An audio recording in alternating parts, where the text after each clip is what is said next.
Hi everyone, hope you're doing well from wherever you're watching this channel, depending on your time zone. Now, Kenya as a country, under the leadership of President William Samoei Ruto, we are in a big mess. Just imagine how many protests we have had within one day. We have teachers on strike. On the same day, we have the Kenya Airport Authority staff at JKIA on strike. And at the same time, we have the University of Nairobi students also on a strike. It is all about, governance. So, it is strike after strike, protest after protest. When will the country move on? It's all about incompetence, governance. That's the whole problem. And we talked about the other ones. Ile ya JKIA na walimu. So the student indicated that they will be on strike, and they shared the notice here, which was written on 16th August 2024 to all University of Nairobi students. Subject: urgent call to action, mega demonstration on 2nd September 2024. They had their issues. One of the issue is all about raising the change of mode of financing the education. We have the new model of financing the university education. Then we had the old model. For the student, they want the old model to continue, but with the government, they are saying that they cannot afford. Therefore, they have to move to something else. That's what they say. I write to you with a heavy heart, burdened by the president's neglect of our needs. We have reached a breaking point where we can endure no more. The time has come for us to raise, unite, and demand change. On 2nd September 2024, we must come together for a mega demonstration to make our voices heard. The University of Nairobi's accommodation rate must be reduced significantly before September. We refuse to pay exorbitant fees of 42,000 when our living conditions remain deplorable. We demand a maximum fees of 15,000. Furthermore, we must reject the new funding model imposing upon us. Our education is not a commodity to be exploited for profit. Let's stand firm. Let us stand together.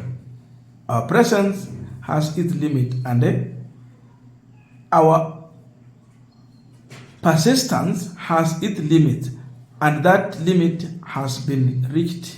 It is time for action. That is the University of Nairobi president.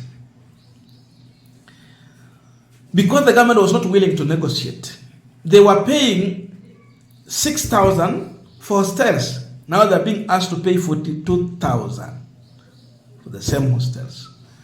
They are asking to pay 15,000 rather than 42. Saying no, need value for money. The other issue is that they are being told that the money that they are paying, it cannot pay the lecturers. I think they are commercializing education in this country. We have, some of our sectors here like education, health, that we don't need to, have to talk about the issue of value for the money in terms of those who can afford. Kitu kama education, sio kitu ya kutafuta profit, but it is very key and crucial for the country, any country, education, mambo ya health.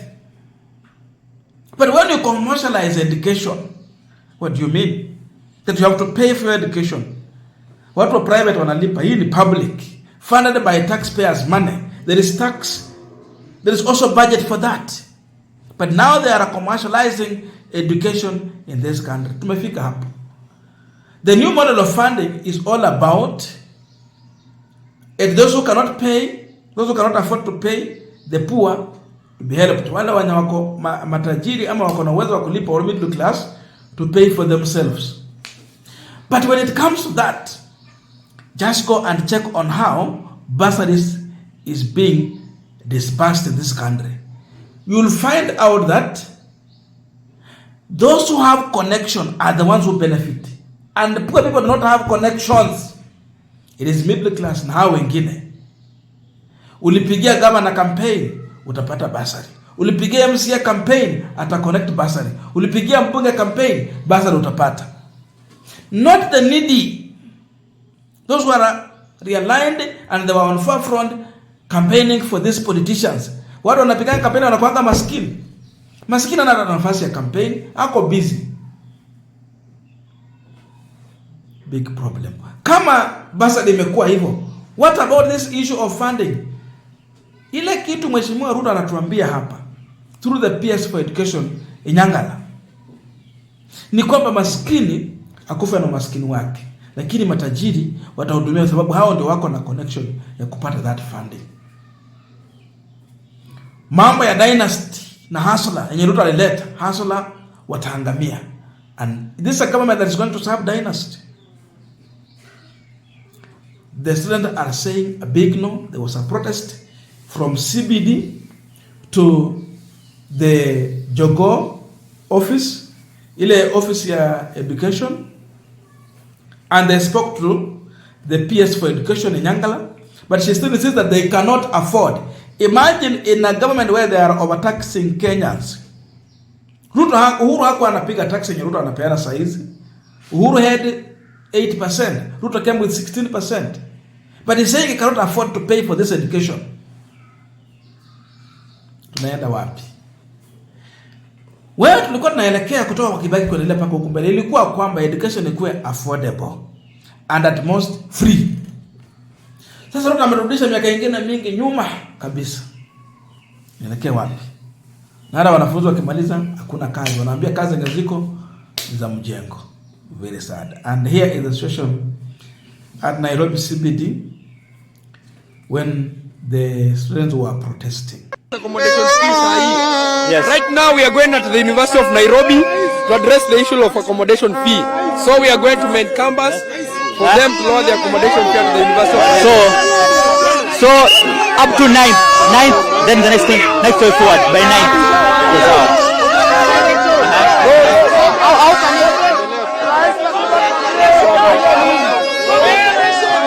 well, those are the students of the Nairobi University, of course with their president, Ruto, who is just from presenting a petition to the education officers here at Jogo House. The president is lamenting that the new funding model in itself is not accommodative, and it's a bit expensive. They're saying that they want the government to ensure that they go back or they revert to the old funding model. And Madzao himself says, they have said, according to the officials they have spoken to, they have said they cannot go back to the old funding model because it is a bit expensive. But they do insist that it is the responsibility of the government. Remember, under the new funding...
Maybe ni karaka yake iko. wakati wa baba wenu haungeona hawa watu wakiwa wanaangalia vitu. Wangekuwa washakanyagwa hapo nje. Kama utaki kuandamana toka nje.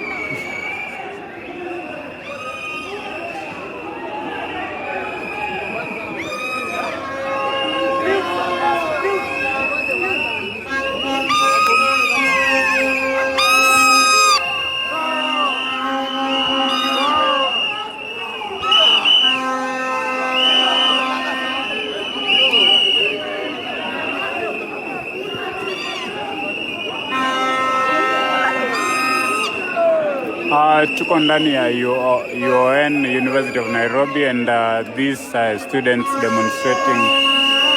Saizi wamesema that they want mambo ya hostels ipunguzwe because wanasema hostel bay ilitoka 60,000 or 6,000 to 42,000 I think, and that's what now they've come to the school to address. So vile mnaona, this is UON Towers.